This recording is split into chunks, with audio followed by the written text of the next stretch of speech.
अस्सलाम वालेकुम नाजरीन, IND टुडे न्यूज में आपका खैर मकदम है। आइए देखते हैं ये तफसीलात। गोशामहल के बीजेपी रुकन असम्बली राजा सिंह ने सीनियर सिटीजन हेल्थ कैंप का विक्ट्री प्लेग्राउंड पर इफ्तिताह किया। कारपोरेटर ममता और दीगर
Bhagwan Devi Hospital, Dr. Om Prakash Agrawal presents Juhi Clinics at Sheikhpet। 25 सालों से ऑर्थोपेडिक्स सर्विसेज खिदमत अंजाम देते आ रहे हैं। भगवान देवी हॉस्पिटल है हमेशा आपके साथ। Doctor Om Prakash Agarwal, MS ortho, senior orthopaedic surgeon. Doctor Arvind Kumar, MS ortho, senior orthopaedic surgeon. Treatment for difficult fractures, joint replacement, arthroscopy surgery, spine surgery, all under one roof. हजारों मरीजों का कामयाब इलाज जदीद टेक्नोलॉजी के जरिए।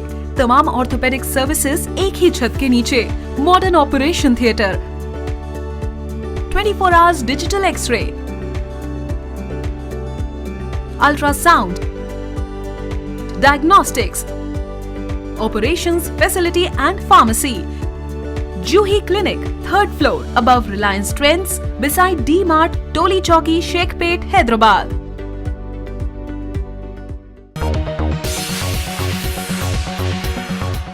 अगर आपने हमारे चैनल को सब्सक्राइब नहीं किया है तो आपको यहाँ सब्सक्राइब बटन दिख रहा है, उसे क्लिक करिए और सब्सक्राइब कीजिए और साथ ही साथ बेल आइकॉन को भी क्लिक करिएगा जिससे कि आपको ताज़ा अपडेट मिलते रहें।